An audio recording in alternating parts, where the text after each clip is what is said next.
eu me lembrei, falei, ó, me recorda, quando eu estiver lá com os irmãos, que a gente estava falando desse tempo louco que a gente vive, um tempo muito doido, um tempo muito obscuro, né? De valores muito distorcidos, de ignorância espiritual, de falta de amor frio mesmo, né? A gente estava até comentando aqui de um videozinho que rolou aí um tempo atrás, de um rapaz que estava fazendo uma pesquisa na rua, chamando pessoas para assinar um abaixo-assinado para preservar os papagaios, não sei de onde, depois preservar o ovo do papagaio que estava em extinção.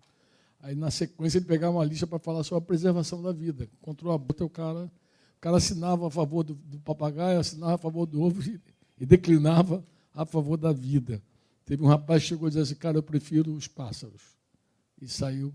Estava um mundo muito doido, sem amor, né, cara? Um mundo que a gente viu uma cena dessa aí, tipo esse cara que entrou num bar lá em Sinop, lá no Mato Grosso, e detonou 7 pessoas lá, uma menina de 12 anos, um cara que estava ali só assistindo um jogo de futebol que entrou. Aí tu fica assim, meu Deus, que coisa louca. Que coisa louca. E eu estava falando para os irmãos, principalmente para os mais novos, né? Eu estava focado aí no Luciano, falei, Luciano, vai vir um tempo e a nossa coragem vai ser provada grandemente, nossa coragem, nossa ousadia, a importância de ter coragem.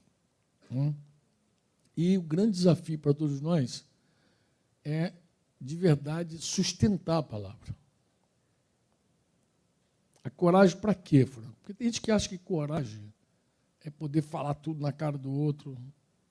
A gente pode fazer isso sem nenhum amor. A gente pode fazer isso com raiva. A raiva dá uma sensação de coragem. Né? Traz aquela ideia de obrigado, filho. Que está com coragem. A raiva faz isso. Ira. A ira do homem, diz a Bíblia, não produz a justiça de Deus. Por isso que pai que corrige o filho irado, ele já perdeu tudo. Porque não vai produzir nada. E tem gente que só faz as coisas quando está irado, já perde a cabeça, quebra, bate. Mas a coragem, o amor, a brandura, não se opõe, caminha junto. A firmeza de caráter, isso é sustentado pela verdade, né? Pela palavra de Deus. E é muito desafiador para qualquer homem sustentar a palavra, principalmente em minhas crises, dificuldades, problemas que a gente vive na vida, que são, todo mundo está sujeito, né? Ninguém está imune aos problemas, né? Na caminhada. Mas eu falei, me lembra, Luciano, quando eu estiver lá com os irmãos, que eu quero ler um texto com os irmãos, para reforçar um pouco do que a gente falou antes do almoço, mas também ratificar essa declaração que eu estava falando com ele, confirmar, na verdade, dar base para aquilo que eu estava declarando. Né? Coragem pela palavra. O texto está lá em Josué, capítulo 1. E, por muito tempo, esse texto sempre me confrontou. Vou explicar por quê. Porque o versículo 6, Deus está falando com Josué. É só para lembrar vocês o seguinte, Josué foi uma escolha de Deus, debaixo de uma oração de Moisés. Não foi uma escolha de Moisés. Quando Deus falou, olha, acabou para você, teu tempo acabou, ele orou a Deus, Senhor, tu que sustenta o autor da vida, sustentador de toda a vida dos homens, dos animais, Deus sustenta tudo, uma visão clara que Moisés tinha, de que Deus não era apenas o autor da vida, ele sustentava toda a vida, um homem corajoso, Moisés. Aí ele vai pedir a Deus para Deus levantar um pastor. Porque Israel era como um bando de ovelhas sem pastor. E ele pede a Deus um pastor. E Deus dá a ele Josué. Um guerreiro. Por isso que eu digo que guerreiro e pastor são duas faces da mesma moeda. Um verdadeiro guerreiro é um verdadeiro pastor. Se você encontrar um pastor de verdade, ele é guerreiro. Isso não tem nada a ver com título, com púlpito, nada a ver. Pastor é aquela pessoa que tem responsabilidade de guiar outras pessoas à vontade de Deus. Então, ele guia, leva o cara... Ele tem a responsabilidade de ensinar a Deus a amar a Deus, sobretudo, amar o discípulo, amar a Deus, e responsabilidade de ensinar o discípulo a amar o próximo.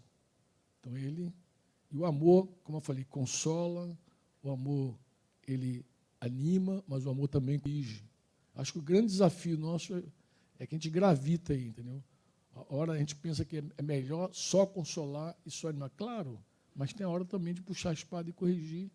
E é um desafio corrigir com brandura, com amor, mas tem que fazê-lo, né? Sobretudo com a palavra. Por que a palavra, Franco? Porque qualquer correção com base no que eu penso não é na palavra.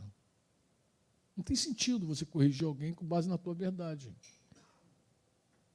Porque um pensa uma coisa, outro pensa outra coisa, a gente discorda e pronto.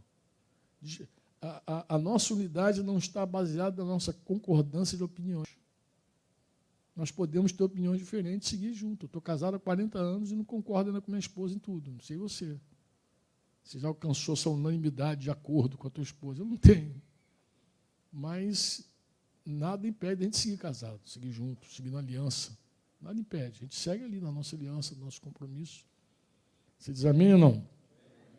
Mas o que me chamou a atenção nesse texto? Ele diz assim, ele vai dizer para Josué assim, seja forte e corajoso. Falar isso para um soldado é brincadeira, né, cara? O cara é corajoso já, pois já deu prova que era corajoso. Calma. Porque você fará este povo herdar a terra que, sob juramento, prometi dar aos pais deles. Tão somente, aí ele reforça, tão somente seja o quê? Forte e muito corajoso. Para quê? Para quê?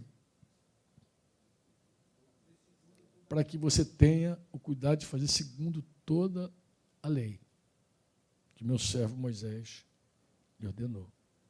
Não desvie da verdade, nem para a direita e nem para a esquerda.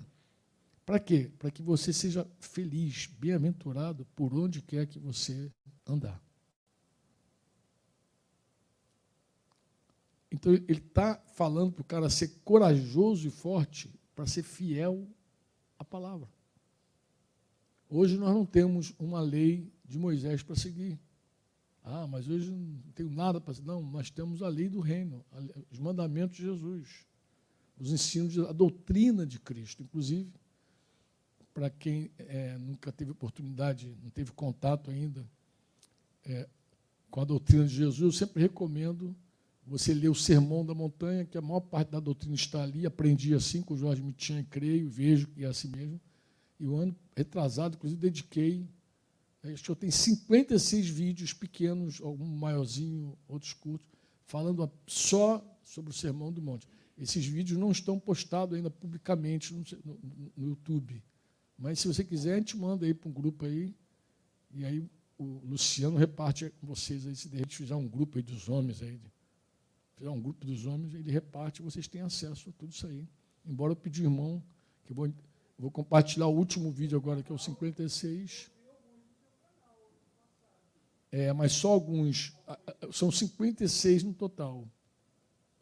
Que vou terminar agora. Você pedi até para o irmão deixar público.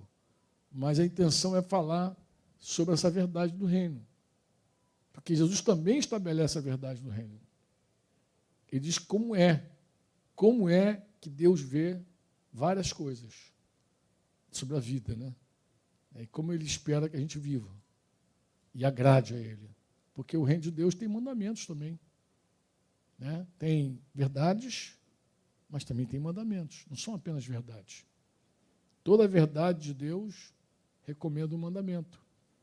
Por exemplo, 1 Pedro, capítulo 5, ele escrevendo aos pastores, diz, bem, quando vocês forem se relacionar, os mais novos devem honrar os mais velhos. Mas no trato mútuo, ou seja, no trato de uns com os outros, todos devem se revestir de humildade. Ou seja, o fato de você ser mais velho não significa nada quando o assunto é um cuidar do outro. Todos devem se humilhar.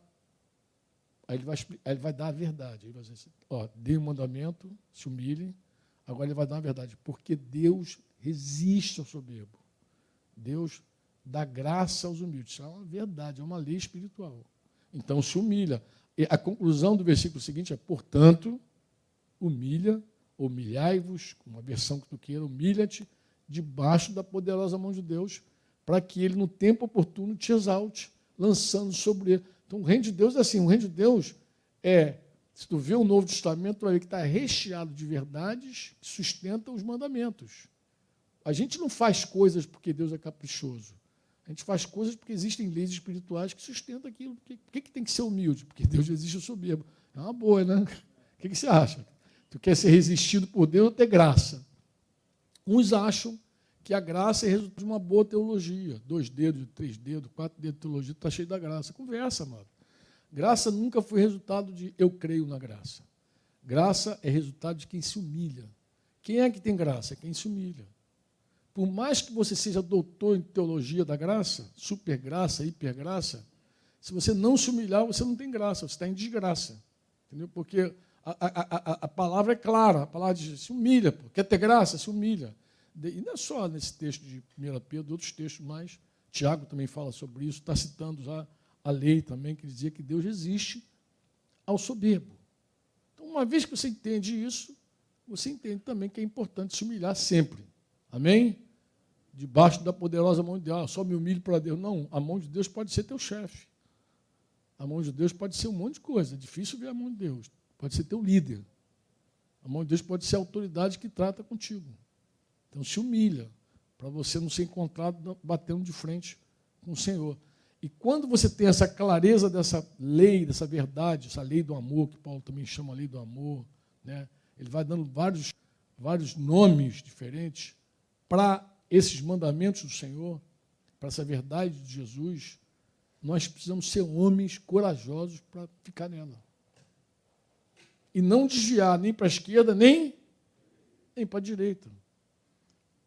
Tem que ter coragem. Mas minha mulher vai brigar muito. Mas, cara, tu tem que ter coragem. Ah, eu vou perder a ovelha. Cara, tu tem que ter coragem. Deus te chamou para ser um homem corajoso. Não, mas o cara vai me demitir. É a verdade sustentada, você decide. Não tem que ter coragem? O que você diz? O que você me diz? Tem ou não? Para se manter na palavra, tem ou não? Tem que ter. O cara quer te corromper e você diz, não vou aceitar. Mas aí, pô, tu é careta, está todo mundo fazendo, todo mundo... Pô, mas comigo não é assim. Eu quero ser feliz em tudo que eu vou fazer. E se eu desviar disso que eu creio, eu vou colher fruto ruim, amargo. E aí, amados, eu quero pular aqui para o tema, nosso primeiro tema da tarde. Tem tudo a ver com isso. Ah, meu Deus do céu. Que é o quê? Aí eu vou pegar um salmo para ler contigo. Um salmo, porque também tem conexão com o que nós falamos mais cedo sobre o medo. O medo. E vou falar uma coisa muito interessante para você, assim, amado. Lucas 12, quando Jesus começa a ensinar sobre o princípio do temor ao Senhor, logo nos primeiros versículos, ele vai falar o seguinte: havia uma multidão de gente com Jesus, miríades, o texto fala miríades. Multidão, uma galera, junto de Jesus, se aglomerando, se apertando. E Jesus se dirige aos discípulos dizendo assim: acautelai-vos, tenham cuidado com o fermento dos fariseus. E ele explica que é a hipocrisia. Tudo que vocês ouvirem nas escondidas será proclamado no irado. Vocês lembram disso? Então, ele está falando, você não adianta ser hipócrita, porque a luz vai brotar em qualquer momento. Ela vai ser proclamada, ela vai ser dita, quer você queira, quer você não queira. Você que pega pecado e esconde, isso vai aparecer. Você que está achando que as trevas vão descobrir, isso vai aparecer. Cara, isso é uma ilusão para você. Então, não fique hipócrita, porque hipocrisia é aquela máscara que o cara usa para dizer que está tudo lindo, maravilhoso, quando na verdade não está. Então arranca essa máscara e vive na verdade. É o que Jesus está falando. Mas ele diz assim, não tema o homem. E ele vai dar um fundamento simples. Ele vai dizer, o que o homem pode fazer contigo? Ele pode matar teu corpo. Depois ele não sabe mais o que fazer com você. Ele não tem poder para mais nada. Eu vou dizer quem vocês devem temer? Meus amigos. Chamo os discípulos de amigos. Tema aquele que tem poder para matar teu corpo e lançar tua alma no inferno. Pô, parece que Jesus pegou pesado agora esse discurso, né? Mas ele está chamando os caras para uma libertação tremenda da hipocrisia, desse fermento que nos oprime, essa coisa da aceitação, essa coisa que nos faz muitas vezes negar a verdade. Que é o quê? É o temor a Deus versus temor aos homens. Porque não dá para temer os dois. É igual a riqueza. Ou você serve a riqueza ou você serve a Deus. Não dá para servir os dois. Jesus falou, você não pode. Você não pode servir a Deus e a riqueza. Não pode, é uma impossibilidade. Não é que você tem que escolher assim. Não, às vezes dá. Não dá nunca. Você vai agradar um, desagradar o outro. Então, o temor é igual. Quem teme a homem não teme a Deus. E quem teme a Deus não teme a homem. Essa é a real. Mas não só não teme a homem, quem teme a Deus passa a não temer muitas coisas. E eu quero ler contigo aqui essa verdade que já está escrita já e cantada, era uma música, né? Salmo 112, que diz assim, aleluia! Feliz, bem-aventurado é aquele que teme o Senhor. É aquele que teme o Senhor e tem grande prazer nos seus mandamentos. Teme o Senhor. Eu já vi um pastor muito querido, famoso, ele, mas muito querido também, e falou assim para mim uma vez assim, não, Frank, eu não gosto de misturar temor a Deus, não, é amor. Eu falei, não, amado, mas com Deus tem que ter temor e amor, conjuga. Com Deus as duas coisas. Não, mas o amor perfeito, né, embora o pessoal fale verdadeiro, né, a Bíblia não fala verdadeiro, fala perfeito amor, lança fora todo o medo. Eu falei, não, amado, lança fora o medo no dia do juízo, tem um contexto lá. Lê o contexto. O temor do Senhor é o princípio da sabedoria. Temer a Deus, Jesus ensinou os discípulos a temer. Ele falou, inclusive, tema a Deus e não os homens. Porque Deus sabe o teu valor. É isso que ele vai dizer. A conclusão de Lucas 2 é qual é? Não se vende 2 pardais. Lembra disso aí? Ele vai começar a falar, e vocês valem muito mais do que os pardais. Ele começa a falar lá da feira pública dele, lá de quanto se vendia um pardal, baratinho, a menor moeda de todas. Com uma tu comprava 2. E se você botasse 2, tu comprava 5. Promoção total. Bota 2 moedas e leva 5. 2 centavos leva 5, o pardal estava em baixa. Pô, não se compra. Vocês valem muito, vocês valem muito, mas muito. Mas ele explica, apesar desse pardal ser tão barato, nenhum deles cai do céu sem que Deus permita. Ser tão baratinho, Deus tem controle sobre ele. Muito mais vocês, que até o fio de cabelo de vocês estão contados. Mas não tenha medo. Aí ele vai dizer no final, não tenha medo. Mas como assim não tenha medo? Você está dizendo para eu temer a Deus. Não. Ele está dizendo assim, ô cabeçudo, se você temer a Deus, somente a Deus, Deus te dá valor. Deus sabe o teu valor. O homem não, pô. O homem que você tem medo dele, ele não dá valor nenhum a você. Deus dá, pô. Então tenha temor de quem te dá valor, pô. De quem sabe o teu valor para ele. Porque a ação dele sobre a tua vida é por puro amor e pelo valor que ele te dá. É isso que Jesus está dizendo para eles. É o valor que ele dá para vocês. Teu corpo, tua alma, teu espírito é dele. Tudo é dele. E ele te dá valor, ele comprou você pelo alto preço. Então você tenha temor dele, pô. Não tenha temor de mais nada. Por isso que ele diz, feliz o que teme o Senhor. E tem grande prazer nos seus mandamentos. A sua descendência, olha as promessas dele, a sua descendência será poderosa na terra. A geração dos justos será abençoada. Na sua casa há prosperidade e riqueza. Tudo aquilo que a gente estava, o medo que o cara tem, Deus dá mesmo para a pessoa. Tira do justo, dá para você. Tu está dormindo, não está ganhando. É um negócio fabuloso. E Deus vai fazendo mesmo, não precisa fazer força. Você dá e Deus te devolve com juro, correção monetária. Tu é livre para dar e Deus joga para lá, devolve imediatamente. E a sua justiça permanece para sempre. Aos justos nasce luz nas trevas. Que promessa espetacular. Ele está dizendo que você não vai ficar na ignorância. Você não vai ficar em escuridão. Você não vai ficar sem resposta. Porque contigo a luz vai brotar, nego. Você pode confiar nisso, Deus vai falar. E quando Deus fala, é lâmpada para os meus pés, a sua, e luz para o meu. Eu vejo hoje e vejo amanhã quando Deus fala. Quando Deus fala, eu vejo tudo. Então não vai te faltar palavra. Deus vai falar, Deus vai te guiar, mesmo naqueles lugares mais difíceis. Deus vai seguir falando com você vai ter clareza. Amém? Nasce luz nas trevas. Ele é bondoso, compassivo e justo. Feliz aquele que se compadece e empresta. Olha ele casando de novo. Temor, areza. Olha que coisa interessante. Feliz aquele que se compadece e empresta. Ele defenderá a sua causa em juízo. Não será jamais abalado, será tido em memória eterna. Não se atemoriza de mais notícias.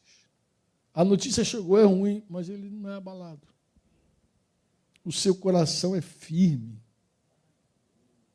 confiante no Senhor. Acabou.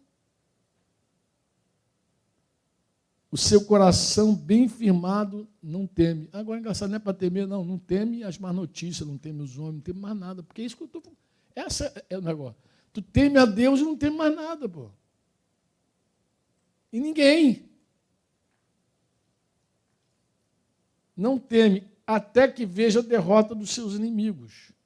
Distribui, dá aos pobres e sua justiça permanece para sempre. Você lembra de Paulo falando isso aos Coríntios, né? E o seu poder se exaltará em glória. O ímpio vê isso, fica com raiva, não pode fazer mais nada. Range os dentes, se consome, o desejo dos ímpios perecerá. O temor do Senhor. Olha, irmãos, no meio desse mundo louco que a gente vê, os homens não temem a Deus, de fato. Mas é muito triste quando você não vê isso no meio da igreja. É muito triste quando você não vê temor do Senhor no meio da igreja. Temor do Senhor é o princípio da sabedoria. Quantos podem dizer amém? Amém? Amados, tem coisa que a gente vê na igreja que a gente chega a uma conclusão. Qual é?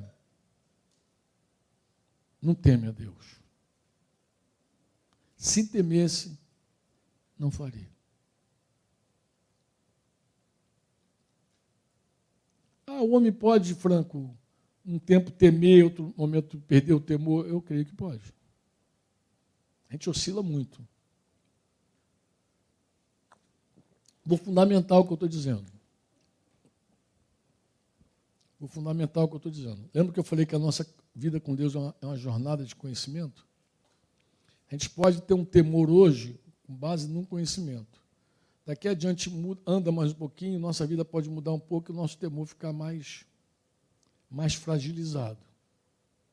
Por quê? Porque todos nós temos inclinação para o pecado. Quantos dizem amém? Todos. Uns tendem mais para a avareza, outros tendem mais para o sexo, outro quer a fama, outro é mais fofoqueiro, outro é mentiroso, cada um vai tendendo para um pecado. Mas a base desse pecado é um só, orgulho. Embora todo mundo tenha sua tendência, o orgulho é um só. Quando a Bíblia diz que o machado tem que descer a raiz da árvore, é que o Senhor está dizendo, olha, não resolve tratar com a tua avareza se o teu orgulho não quebrar. Tu fica aí tentando resolver o teu problema com a tua impureza sexual lá, se teu orgulho não for quebrado. O teu orgulho tem que cair, pô. Esse teu orgulho tem que ser destruído. Então você vê que nessa jornada com Deus é um processo também onde Deus vai em vários momentos quebrantando o nosso orgulho. E às vezes Deus deixa mesmo, de propósito, a gente crescer, para a gente ver como a gente é orgulhoso. Veja que exemplo interessante. Davi é um jovem temente a Deus. Você diz amém ou não? Amém ou não? Foi ungido para ser rei, não usurpou o trono de Saul, concorda comigo? Teve a oportunidade de matar Saul, não. Era um jovem humilde, quebrantado pelo Senhor. Pensa nesse cara, jovem, e começa a ser perseguido por Saul. Ele amava o cara, servia o cara, era genro do cara, mas perseguido. O cara queria fazer dele, tirou o alvo lá, jogar a lança nele. E ele está sendo perseguido. Num dado momento, ele tem um grupo de valentes com ele, lá de gente endividada, problemática, lá da caverna de Adulão. E no meio dessa fuga, dessas lutas, essa guerra toda aí, um dia ele passando perto do poço de Belém, ele desejou a água daquele poço. Quem me dera. Tinha prazer naquela água. E os seus valentes dois lá ouviram, é agora, é já. E os caras foram lá arriscando a vida e pegaram água e trouxeram para ele. Pô, quando trouxeram água para ele, como assim? Isso aqui é o sangue de vocês, isso aqui é a vida de vocês, pô. Eu não vou. Aí ele renuncia o prazer dele.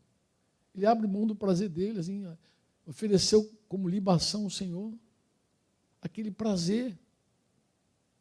Porque era a vida dos amigos dele. Como vou ter prazer em cima dos meus amigos?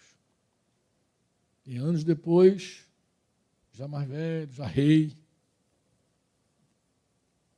ganhando, assumindo tudo. Tá, um belo dia, ele decide, por conta própria, não ir à guerra. Ele decide. Ele fica em casa, acordou tarde, diz a Bíblia. E ele vai, então, na televisão, 50 quantas polegadas tinha lá. Mudou, ele abriu e viu lá, Betseba lá, se banhando, coisa e tal. Muito provavelmente porque os homens estão em guerra, o negócio está tranquilo. O rei estava lá, com a butuca dele, viu, gostou, chamou. A história vocês conhecem. Ele chama, ele deita com ela. Tu vê que coisa interessante, prazer. Olha, amados, para pensar. Vê se tem sentido o que eu estou falando.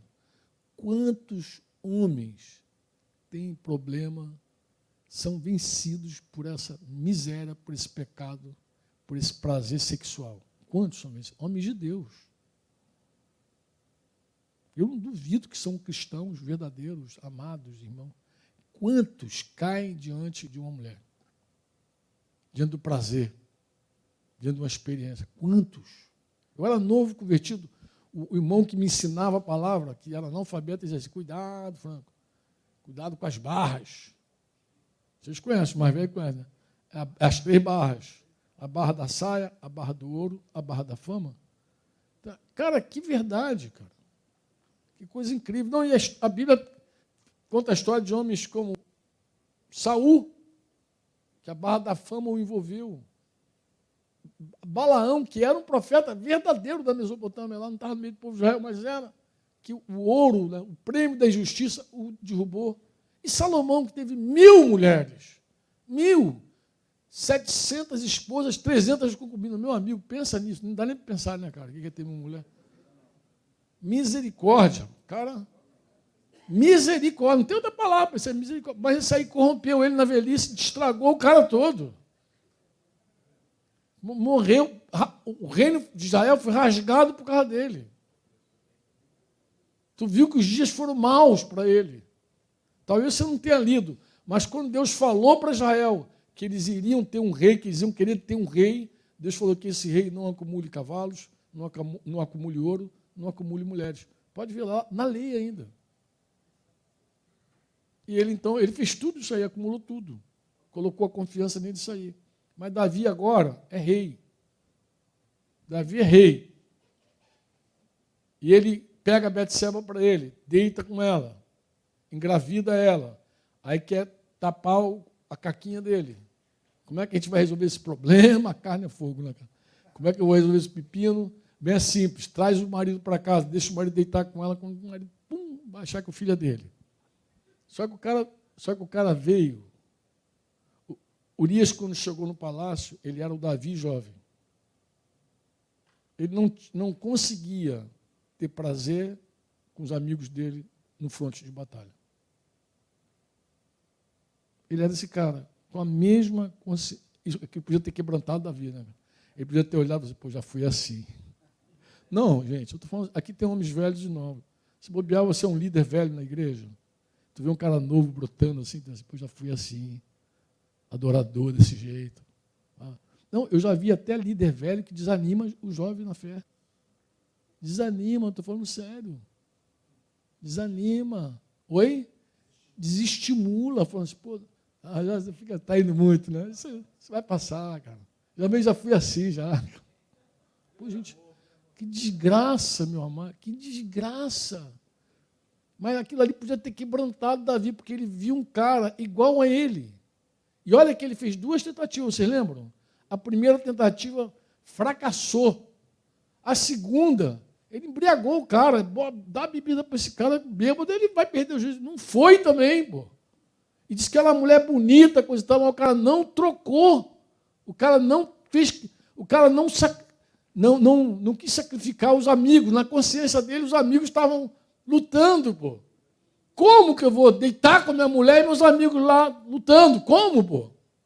Então, o cara tinha uma clareza, mas aquilo ali não quebrantou Davi também. Olha que dureza, cara. Não quebrantou. Ver um cara igual a ele não foi suficiente. Dá um jeito, bota esse cara no front aí. Aí a história você conhece. Deus vai lá, confronta ele.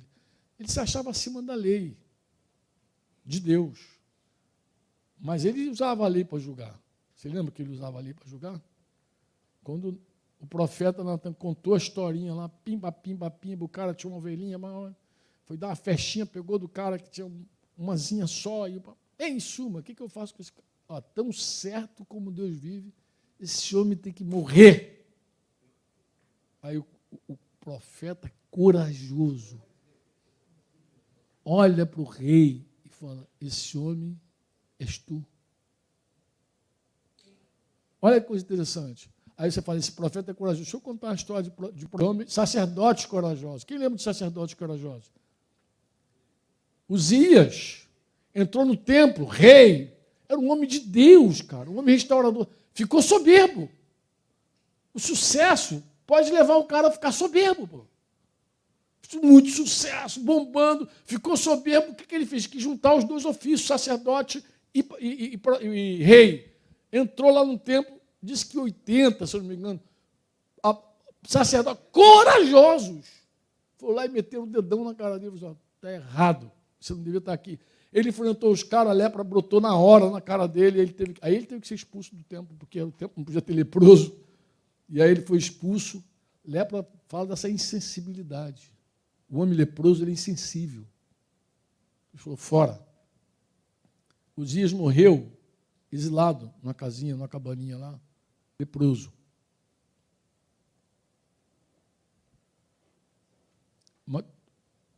Vê o seguinte, coragem de uns, soberba de outros, mas é possível, Franco, o homem se quebrantar. Claro, Davi é a prova disso de novo. Ele não é um homem segundo o coração de Deus à toa. Na hora que o profeta confronta ele, aí foi um tiro de bazuca. Bum! Aí ele cai em si. E agora tu vai ver Davi penitente, quebrantado, clamando ao Senhor, misericórdia, não me deixe de qualquer jeito, e restaurando o temor dele do Senhor. Olha que coisa interessante. Deus precisou levar Davi por um caminho para mostrar para ele o seguinte, que nem rei, ninguém está acima da palavra dele. Nem o homem segundo o coração de Deus está acima da palavra dele. Deus precisou cravar isso em Davi. Porque Davi, ele se achava acima da lei de Deus. Porque ele era ungido, amado, era rei. E Deus falou, não tem ninguém acima da minha lei.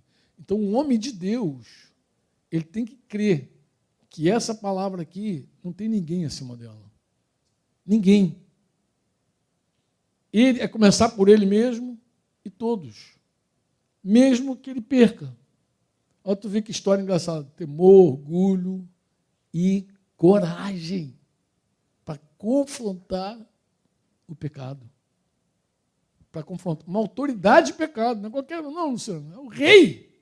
O cara podia se zangar contigo e falar, perdeu a cabeça.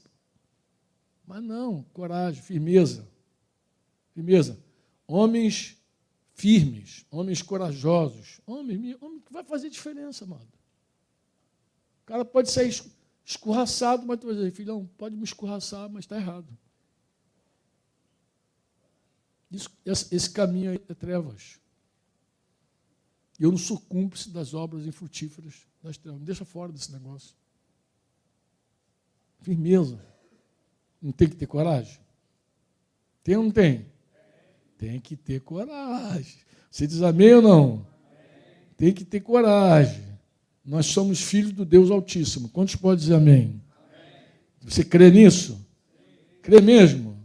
Amado, você consegue olhar para Jesus e ver Jesus covarde com relação à palavra? E Jesus, o amor estava ali encarnado. Amor! Mas tu viu um amor omisso? Tu viu um amor, os caras tudo se afundando, omisso? Gente, ele pegou aqueles religiosos lá, que transformaram a Torá em vários mandamentos orais, assim, sei lá quantos, milhares.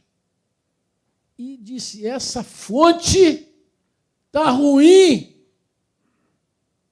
Cuidado com o fermento dos fariseus, que é a hipocrisia. Os caras ouviam, os caras sabiam o que ele estava falando. Ele confrontava os caras na bucha. Tu acha que ele estava falando aqui porque não amava aqueles homens? O que você me diz? O que você me diz, amados? Amar. Mas tem que ser macho para fazer negócio, tem que ser homem ou não? Tem ou não?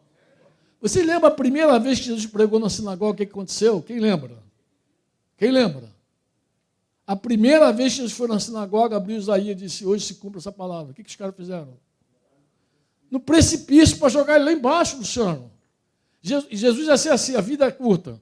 Pregou, primeira mensagem, levaram no precipício, acabou, pregador. Diz que ele saiu no meio dos caras, porque ele diz assim, não é chegada a minha hora. Olha a relação com a morte.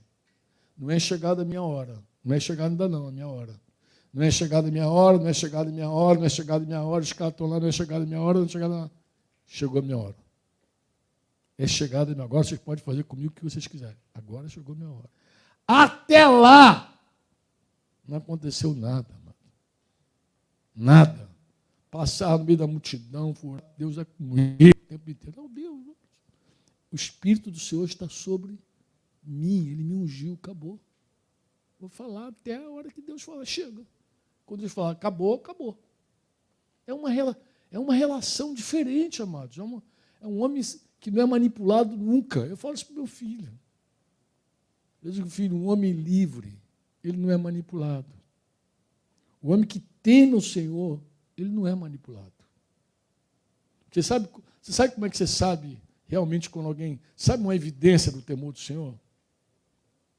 Eu vou estabelecer agora para a gente dar uma pausa. Assim, o homem que tem no Senhor considera mais importante o que Deus pensa do que aquilo que as pessoas falam. Isso é temor do Senhor. E aí, então, a tua reputação vai para o lixo. Porque, às vezes, a tua reputação vai para o buraco. Mas você considera mais importante o que Deus pensa. O que faz o cara confessar pecado é o temor do Senhor. Mesmo que a tua reputação vai para onde? Para o buraco. O que faz você manter a palavra ali, que vai todo mundo contra, mas vai perder. Não, vai ter. É o temor do. Mas vão falar de você por toda a cidade. Pode falar. É o temor do Senhor.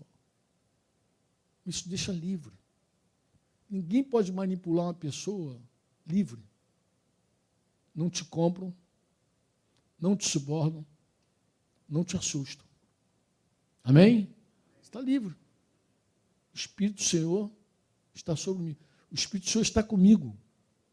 Ele está em mim. Nem greve de sexo que a mulher faz, às vezes, para manipular o homem. Está rindo? Não tem mulher que gosta de fazer greve de sexo? Começa a passar roupa, como dizer assim, 11 da noite, de calça jeans.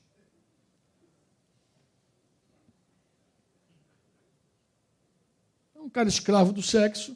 Na hora que ela fizer isso, acabou. Por que tem um monte de homem manipulado? Porque é escravo. Escravo, aí, não vou lá, não vou pecar, eu tenho que ir lá fora, correr atrás. Não, cara. Larga de ser escravo do teu prazer. Quem cultua prazer é hedonista, não é cristão, é hedonista. Por causa do prazer, falei isso naquele encontro de casal, eu fiquei chocado.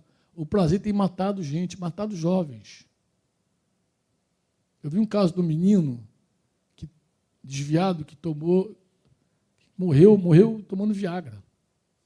Transou uma vez, duas, aí tomou a comprimidinho, pum, morreu. Morreu. Azulzinho matou ele, acabou. E jovem, 30 e pouco, não precisa, jovem. Já tinha transado uma performance, o cara quer ter performance, quer mostrar que é o maratonista do sexo, o cara quer mostrar que é o cara, mas jovem. E eu fico imaginando quantos outros problemas de saúde essas coisas não geram. Quantos outros problemas não causam? Porque os caras não vê, não fala de o cara, eu vi um irmão médico dizer, quem lê bula não toma remédio. Eu fico pensando, se o cara lê a bula, não toma. Mas eu fico pensando de quantos efeitos colaterais essa química deve ter no corpo, cada corpo é diferente um do outro, não é tudo igual, colateral deve ter, e tudo por uma coisa chamada prazer. Tu acha que Jesus quer você escravo desse troço? A hora que algo te escravizar, dinheiro, prazer, sei lá o que, fama, tua reputação, a hora que você tiver escravo, acabou, você é manipulado. As pessoas vão dizer para onde você vai morar, o que vai fazer, acabou você. Acabou. Deus não vai governar a tua vida. Tua agenda vai ser presidida pelo teu interesse. Por isso que Pedro falou lá em 1:5 que a gente não deve pastorear por torpe ganância. Porque você vai ter uma agenda dirigida pelos teus próprios interesses. Onde der dinheiro, eu vou. Onde não der, eu não vou. Aí fica assim, à mercê de estar em lugares onde dá alguma coisa. Se não der, o que eu vou fazer lá? Não dá nada. Os caras dão um cafezinho muito do corajoso, vem sozinho o café, não vem nem acompanhado. Sei lá, estou falando assim, brincando, mas só estou te dando uma ideia. Vamos orar? Vamos orar em nome de Jesus? Vamos ter aquele tempo de oração sozinho. Oi? Vai perder um monte de cliente. Não, tem a faz e tem os fake também. Que deve ter um monte de genérico aí. Eu passo lá em Campo Grande e tem os caras gritando assim, olha aí, Viagra, R$10, 3 comprimidos. Eu falei, esse cara deve comprar tudo aqui nesse troço aqui. Deve comprar. E aí fica super-homem, né, cara? Só Deus sabe até quando. Oi, meu lindo. Jujuba que fala? Ai, Jujuba? Então, não sei, cara, estou por fora desse negócio. Isso aí é aquela reunião que eu falei, aquele retiro que eu falei para o pessoal com mais de 50, entendeu? É aquele retiro que a gente tem que fazer para o pessoal mais velho. E tem gente, tem homem que ele pensa mesmo que a identidade dele está no sexo. E quando alguma coisa da vida sexual dele sai mal, a identidade dele vai para o ralo. Ele fica arrasado. Precisa ver como é que os caras ficam arrasados, fica acabado. Mexe com a alma dele profundamente. Profundamente. Mas existem muitas maneiras de Deus privar um homem de Deus do sexo. Uma esposa doente, como eu já vi um caso do irmão com a esposa mais de ano doente, sem poder ter relações sexuais com ele. Ele ali no Senhor, ele parecendo um jovem esperando a noiva. Várias formas. Não precisa nem só... A enfermidade não precisa estar em você, não pode estar nela. E você tem que estar ali em Deus, pedindo a Deus graça, vivendo um dia de cada vez. Tem essas mulheres carnais que brigam, que fazem greve, tem várias coisas aqui. Fora a carnalidade, tem vários outros problemas que podem impedir o cara. Então, amados, o melhor de Deus para nós é a gente ser livre. Amém? Amém. Amados, o caso de Urias é uma lição espetacular. E era um cara da lei, tá, amados? Um cara da lei, que estava numa guerra, no osso. E ele gostava de mulher, gostava tanto que tinha dele. Era bonita a mulher dele. O cara podia achar que ele não gostava, não era chegado, ele gostava. Mas a Bíblia registra isso, que entre o prazer sexual dele e a consciência dele com seus soldados, ele ficou com a consciência. Ele não achou justo. Todo mundo lutando e eu aqui transando com minha mulher. Isso não vai ficar bem com meus amigos, não. A moral dele. E Deus registrou. Custou o quê para ele? Custou o quê? A vida. E era um cara fiel. Ele levou a sentença dele de morte na mão. Vai lá e entrega para o teu comandante Joabe, lá, ele que levou. Nem violou a correspondência, nem viu nada. Ele fielmente foi lá, entregou e morreu. Mas aí Deus veio sobre Davi para tratar outras coisas que Davi precisava. Quem quer orar? Vamos ter aquele tempinho já sós mesmo com Deus ali? Fica no teu cantinho, você, como eu falei, fica livre.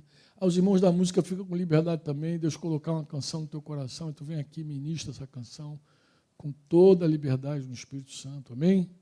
E para Deus, o tópico desse momento que eu queria que você focasse com Deus na tua oração é o seguinte: é de verdade que o Senhor nos faça corajosos para não desviarmos da sua palavra, tementes a Deus mesmo, de considerar o que Deus pensa mais importante do que o que todo mundo pensa, até nós mesmos. O que você acha disso? Pedir a Deus esse temor, essa coragem. O que você acha disso aí? Então vamos orar então, em nome de Jesus. Vamos pedir a Deus. Deus está aqui, Ele está pronto para ouvir nossas orações em nome de Jesus. Tá? E os irmãos daí ficam com liberdade também para pegar o instrumento, depois tocar alguma canção, inspirar nosso coração.